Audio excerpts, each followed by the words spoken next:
I was standing in our kitchen in Menlo Park, 6 months pregnant, my hands trembling as I held the note I'd just scribbled for my husband. That was our language, you see, our entire world built on written words, on hand gestures, on the silent choreography of glances and touches. David had been deaf since a motorcycle accident 5 years before we met. At least, that's what I'd believed for the past 18 months of our life together. He was reading the note over my shoulder, close enough that I could feel his breath warm against my neck when he spoke, actually spoke, in a voice I'd never heard before. Eleanor, I need to tell you something. The note slipped from my fingers. The paper fluttered to the floor between us, and I watched it fall like I was suspended in some terrible dream. Because my deaf husband had just spoken. Let me go back. Let me tell you how I arrived at that moment, standing in that kitchen, my entire world fracturing like thin ice. I'm 69 years old now, and I've learned that some stories must be told from the beginning, even when that beginning aches to remember. It was 1992, and I was 33 years old. Still single, still grinding as a junior landscape designer at a firm in Seattle, still renting a cramped studio apartment in Capitol Hill that ate half my paycheck. My mother called every Sunday like clockwork, and every single conversation eventually circled back to the same wounded place. Your sister Rebecca just told me she's expecting again, she'd say, her voice bright with manufactured cheer. That'll be 3 grandchildren she's given me, Eleanor. 3. That's wonderful, Mom. The Hendersons' daughter just got engaged. Remember Laura? You two played together in the church choir. She's 27. I'd grip the phone tighter, staring out my window at the Seattle drizzle threading down the glass. I'm happy for her. I just don't understand what you're waiting for, she'd continue, and I could picture her pacing her kitchen in Spokane, twisting the cord around her finger. You're not getting any younger. Men don't want to marry women in their 30s who... Mom, I have to go. I have work. But she was relentless. And if I'm being honest with myself, after raising 2 children of my own and 3 decades of marriage, I can admit the truth. I was lonely. So damn lonely. Tired of microwaving dinners, for one. Tired of watching my colleagues slip out early for their kids' soccer games while I stayed late drafting irrigation plans. Tired of being the only single person at every family gathering, the one everyone pitted with their sideways glances and hushed tones. So when my mother told me about David Roth, I listened. He's the son of Vivian Roth, she said. You remember Vivian? She was in my bridge club. Her son started some kind of biotech company. Very successful, very handsome, and he's ready to settle down. Mom, I'm not doing another one of your blind dates. This is different. He's special, Eleanor. He had an accident a few years ago, a motorcycle crash. He lost his hearing. Something in her voice made me pause. He's deaf? Completely? Completely. But he's adapted beautifully. He reads lips perfectly, knows sign language. Vivian says he's the same charming man he always was, just quieter. A lot of women can't handle that, you know. But I thought you might be different. You've always been so patient, so understanding. I should have heard the manipulation in those words. Instead, I heard opportunity. A man who wouldn't judge me for being 33 and unmarried. A man who might be grateful for someone willing to learn sign language, to enter his world. A man who, because of his disability, might actually see me for who I was instead of what I wasn't. Okay, I said. One dinner. David Roth was everything my mother promised and more. Tall with salt and pepper hair that made him look distinguished beyond his 36 years. Sharp hazel eyes that tracked my lips when I spoke.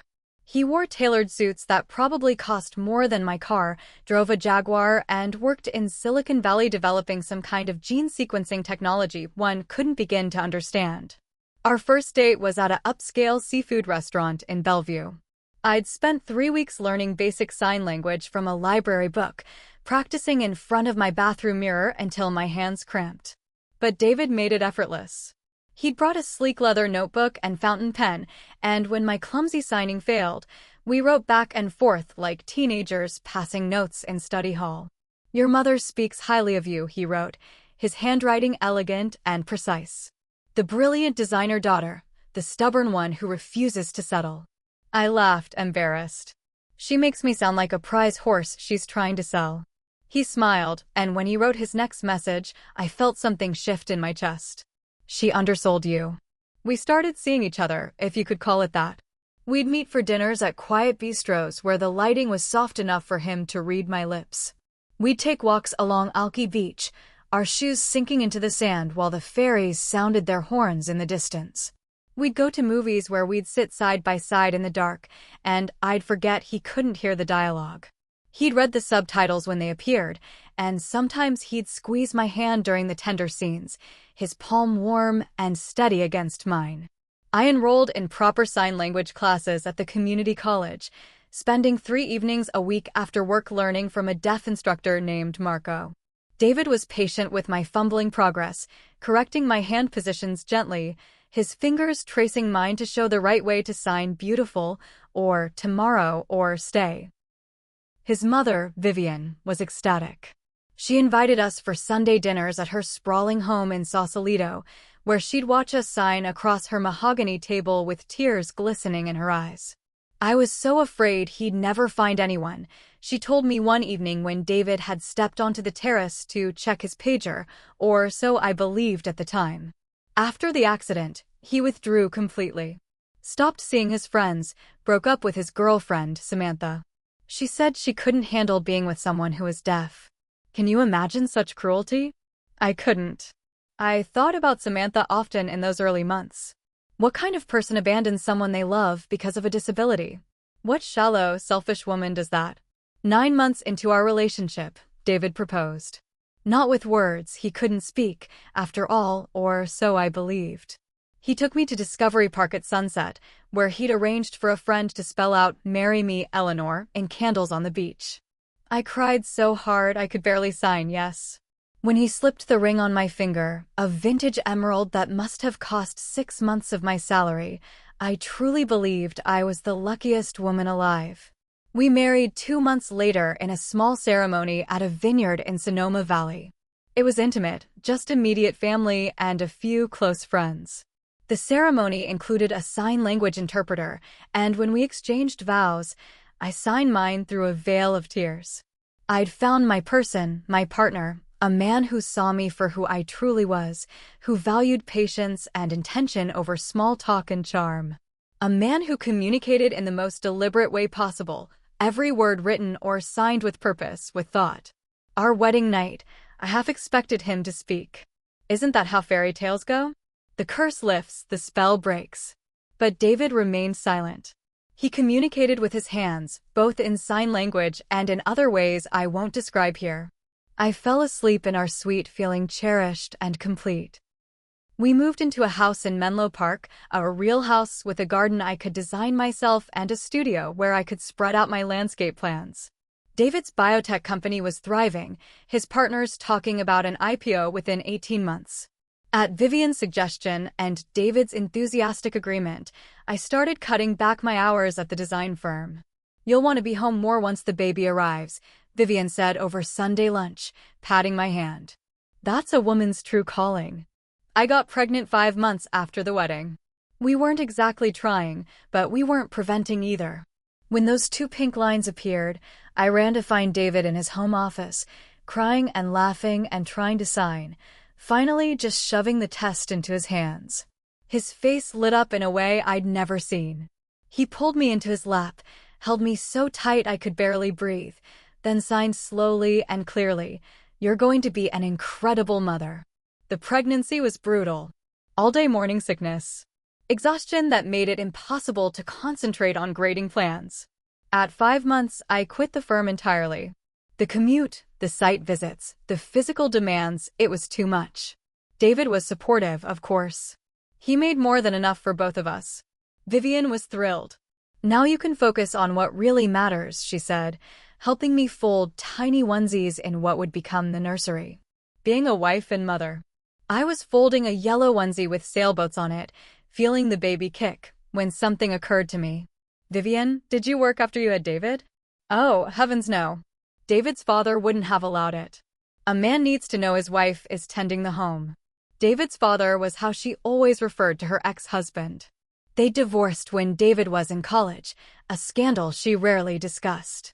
But she mentioned him that day, and something about her tone made me deeply uncomfortable. Well, David and I discussed it, and we both agreed this was best, I said firmly, even though we hadn't really discussed it. We'd written about it, signed about it, but was that the same as a real conversation?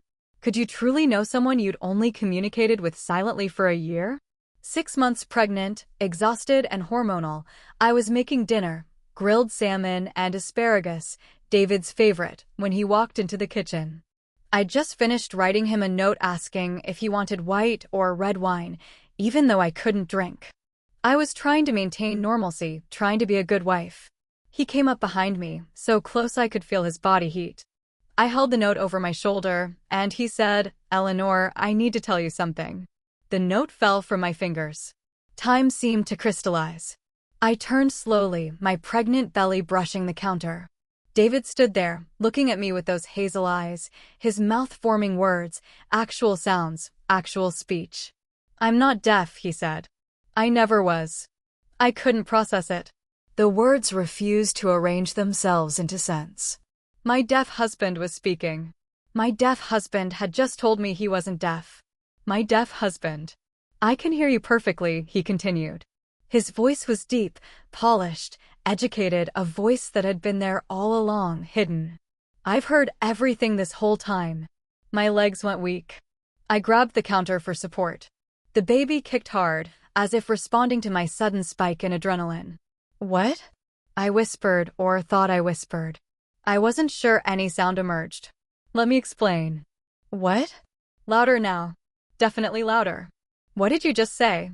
David held up his hands, palms out, a gesture that suddenly seemed menacing instead of gentle. "Please, let me explain. There's a reason. You're not deaf." It wasn't a question. I was stating a fact, trying to make it real in my mind. "You were never deaf." "No, I wasn't. The motorcycle accident never happened." "Well, I did crash a motorcycle when I was 20, but I walked away with just a scrape. Nothing serious." I felt like I was watching this conversation from outside my body. This couldn't be real. This couldn't be happening. "You've been lying to me for almost 2 years." It wasn't lying exactly. It was more like a test. A test. The word hung between us like toxic fumes. "A test," I repeated, my voice sounding strange and distant. "My mother's idea, actually." After Samantha left me, my ex-girlfriend, I was devastated. I thought we were going to marry, and then she just left. Said I was too focused on work, not romantic enough, not exciting enough. Vivian had told me Samantha couldn't handle his disability. The lie was already unraveling. My mother said I needed to find someone who would love me for who I really was, not for my money or status. Someone patient, kind, someone who'd stick around even when things were difficult. He was talking faster now, the words tumbling out like he'd been storing them for months, which, I realized with growing horror, he had been. So we came up with this plan. I'd pretend to be deaf. Any woman who couldn't handle that, who wouldn't learn sign language, who got frustrated with the communication barrier, she wasn't right for me. But someone who did stick around, who learned my language, who was patient and understanding, that was someone special. "And you found her," I said numbly. "You found your special someone. How wonderful for you." "Eleanor, does your mother know you're not actually deaf?" He hesitated. Just a moment, but it was enough. Oh my God. I backed away from him, my hands instinctively protecting my belly. "Your mother knows. She's known this whole time." The tears at dinner. The gratitude that I accepted him despite his disability. That was all part of it. She was trying to help him find the right person by lying. I was trying to help him find someone genuine she'd call through the door days later. Someone who wouldn't use him. By making me learn an entire language? I'd shout back. By watching me quit my career? By crying at our wedding like you were so grateful someone would accept your damaged son, all while knowing it was fake? While knowing you were both testing me like a lab rat. We were trying to protect him. You were trying to control him. Make sure she was submissive enough, patient enough, grateful enough to tolerate whatever you decided to dish out. But that came later. That night, in the kitchen, I was too shattered for coherent thought. "Get out," I said. Eleanor, please. Get out of my house. It's our house. I don't care. Get out. Go stay with your mother since you two are apparently best friends and partners in fraud. He left. Actually left. Grabbed his keys and walked out the door, leaving me alone with the salmon burning on the stove and my entire universe in ruins. I don't remember much of that night. I know I called my sister Rebecca, sobbing so violently she couldn't understand me at first. She drove the 2 hours from Tacoma immediately, found me sitting on the kitchen floor surrounded by my sign language textbooks, tearing pages out one by one. He's not deaf, I kept saying. He was never deaf. It was all fake. All of it. Rebecca held me while I cried, rubbing my back the way our mother had when we were children. It reminded me I had to call Mom. Maybe wait until tomorrow, Rebecca suggested. But I was already dialing. My mother answered on the third ring, her voice bright. Eleanor, what a surprise. How's my son-in-law? Did you know? Silence. Then, know what, dear? That David isn't deaf. That he's been pretending this whole time. That he and Vivian cooked up this scheme to test whether I was worthy of their precious son. More silence.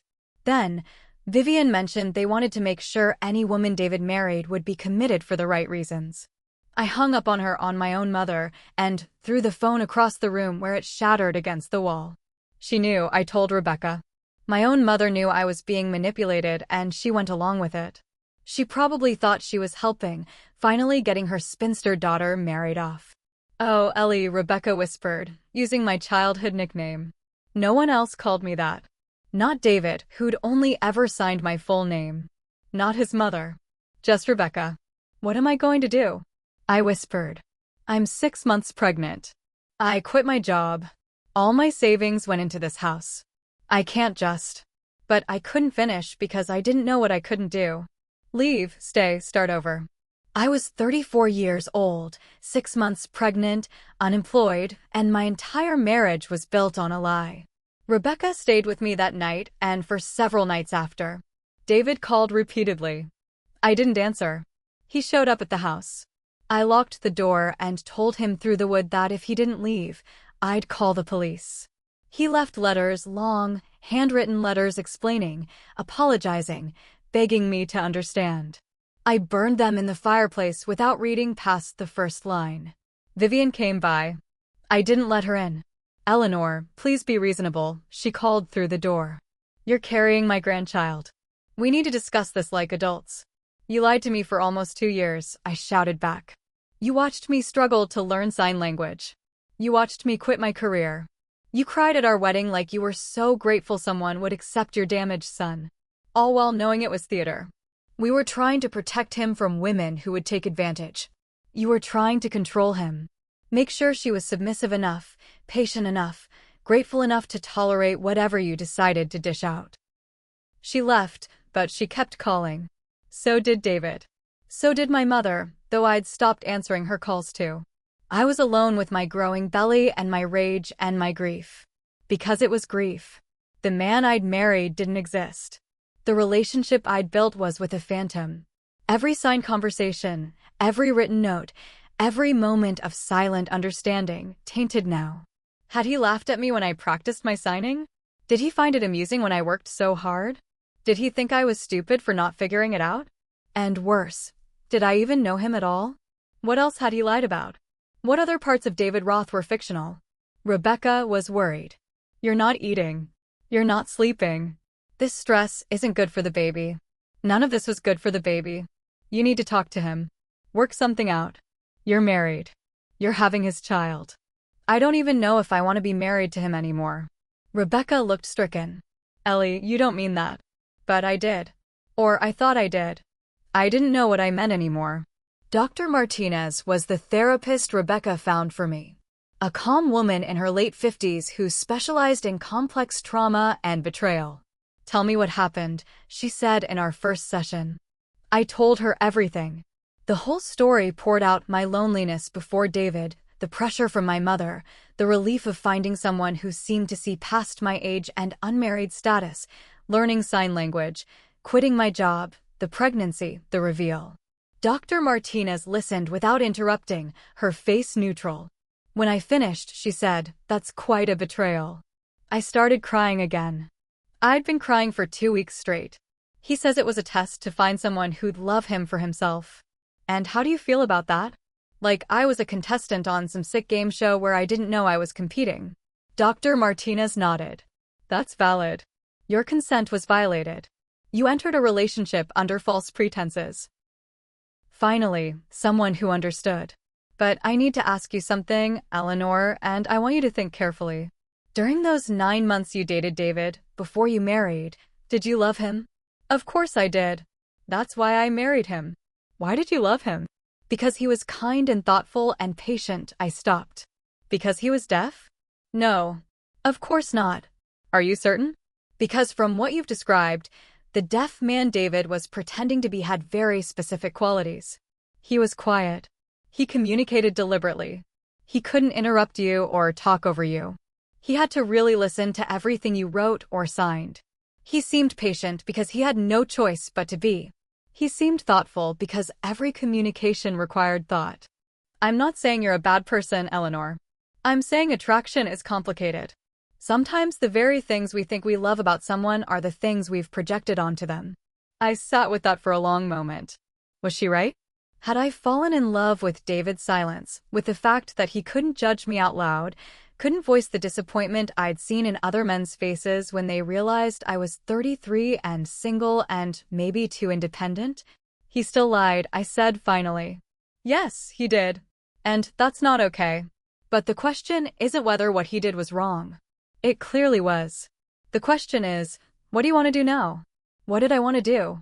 I was 7 months pregnant by that point. My belly was enormous, my ankles were swollen, and I was living off Rebecca's charity and my dwindling savings. David had offered to keep paying all the bills, but I'd refused. Taking his money felt like accepting the lie. I don't know if I can ever trust him again. That's fair. Trust, once broken, is very difficult to rebuild. But it's not impossible if, and this is a big if, both people are willing to do the work. What work? Brutal honesty.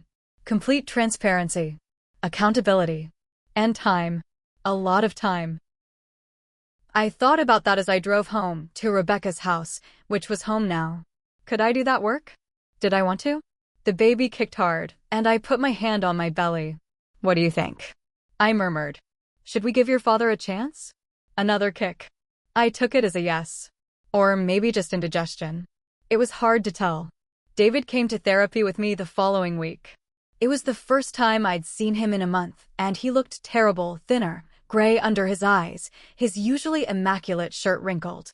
He started to sign something automatically, then caught himself. Sorry. Have it. Don't, I said sharply. Don't you dare use sign language with me again. His hands dropped.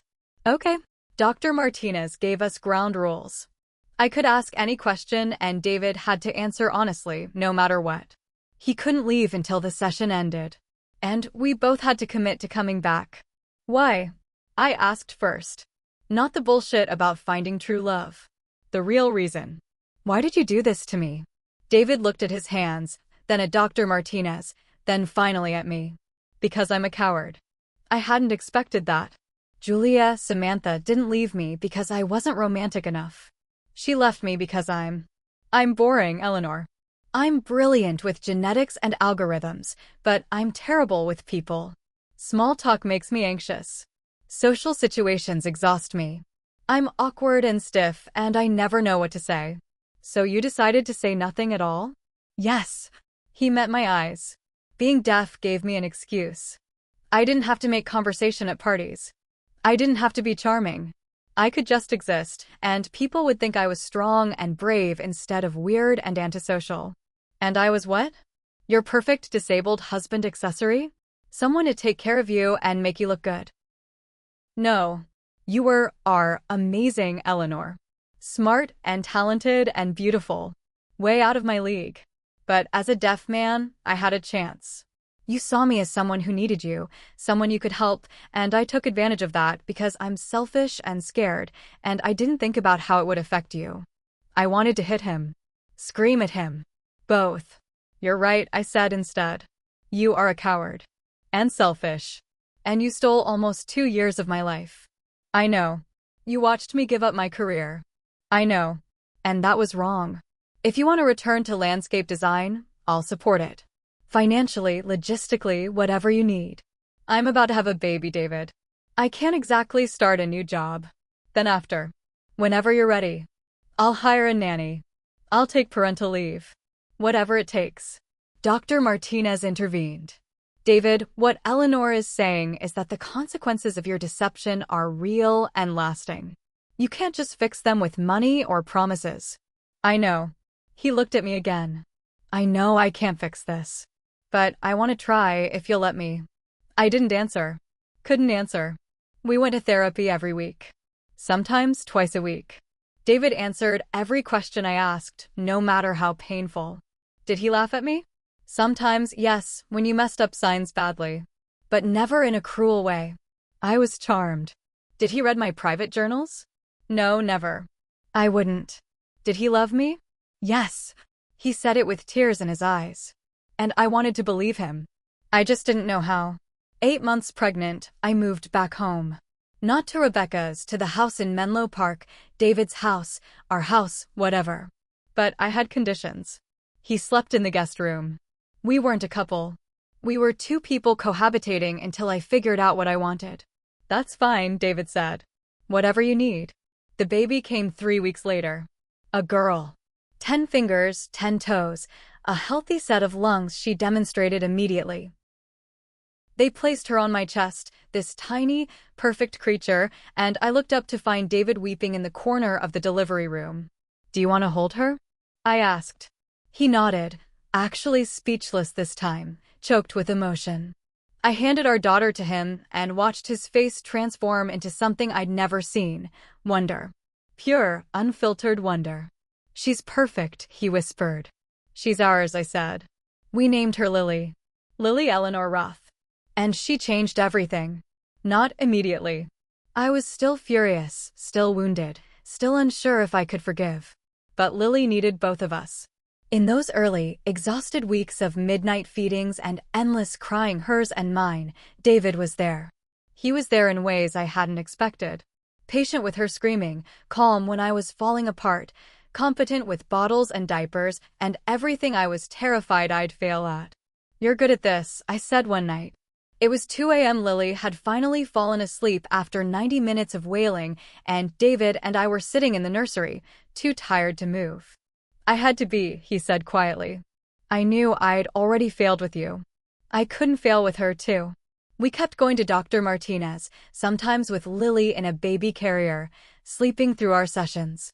Slowly, painfully, we started building something new. Not the relationship we'd had before, that was dead, built on lies, but something else. Something honest. I'm still angry, I told him 6 months after Lily was born. I know. I don't know if that will ever completely go away. I know. I need you to understand that you don't get to control this, the timeline, the forgiveness, any of it. You've done enough controlling. I understand. And he did. He gave me space when I needed it. He was present when I needed that instead. He went to individual therapy, working through whatever childhood trauma made him believe lying was an acceptable relationship strategy. His mother was a different story. I didn't speak to Vivian for 14 months. She'd call, leave messages, send gift baskets. I ignored them all. Finally, when Lily was 16 months old, I agreed to meet her for coffee at a neutral cafe in Palo Alto. She looked older, more fragile, but her voice was strong when she said, I owe you an apology. Yes, you do. I thought I was protecting David, but I was really trying to control his life because I couldn't control my own marriage. I hurt you terribly, and I'm sorry, Eleanor. It wasn't enough. Could never be enough. But it was something. If you want a relationship with your granddaughter, I said carefully, you need to understand that I'm not the submissive, grateful daughter-in-law you imagined. I have opinions. I have boundaries. And I won't tolerate manipulation. I understand. And you need therapy. Real therapy. Because whatever made you think that test was acceptable is not something I want near my daughter. Vivian looked like I'd slapped her, but she nodded. I'll find someone. She did. She found a therapist and started working through her control issues. It didn't fix everything, we'd never be close, but it made family gatherings bearable. My mother was harder. She still insisted she was just trying to help, that she hadn't known the full extent of the deception. We're cordial now, but something broke between us that never fully healed. David and I had another baby 3 years after Lily, a boy we named Noah. And somehow, in the beautiful chaos of 2 kids and sleepless nights and endless laundry, we found our way to something that looked like love. Real love. Not the fairy tale I'd imagined when I was 33 and lonely, but something messier, harder, more honest. We renewed our vows on our 10th anniversary. A small ceremony, just us and the kids and a few close friends. No sign language interpreter this time, just words, real spoken words. I promise to never lie to you again, David said. Even when the truth is uncomfortable, even when it makes me look bad, even when I'm scared. I promise to keep choosing you, I said. Even when I'm angry, even when I remember, even when it would be easier to leave. That was 28 years ago. We're 69 and 66 now. Lily is married with 2 children of her own. Noah just got engaged. And David and I are still here, still working on it, still choosing each other. It hasn't been easy. Some days I still feel the ghost of that betrayal. Some days I look at him across the breakfast table and remember the moment in the kitchen when my world fell apart. Some days I wonder what my life would have been if I'd left, if I'd started over, if I'd never forgiven him. But then I think about Lily's wedding last year, watching David walk our daughter down the aisle with tears streaming down his face. I think about Noah calling to ask his dad's advice on proposal plans. I think about quiet evenings on our porch, David's hand in mine, talking about everything and nothing. We talk now. We really talk about feelings and fears and mistakes, about the past and the future and the messy present. We talk in a way I never could with the silent man I thought I'd married. I realized Dr. Martinez was right. Maybe I fell in love with the idea of David, not the real person. And maybe he fell in love with the idea of me, the patient, understanding woman who would accept him as he pretended to be. But we stayed long enough to meet each other for real. And we chose to love those people instead. Was it worth it? I don't know. Some days, yes. Some days, no. But it's my life. The one I chose. The one I keep choosing every single day.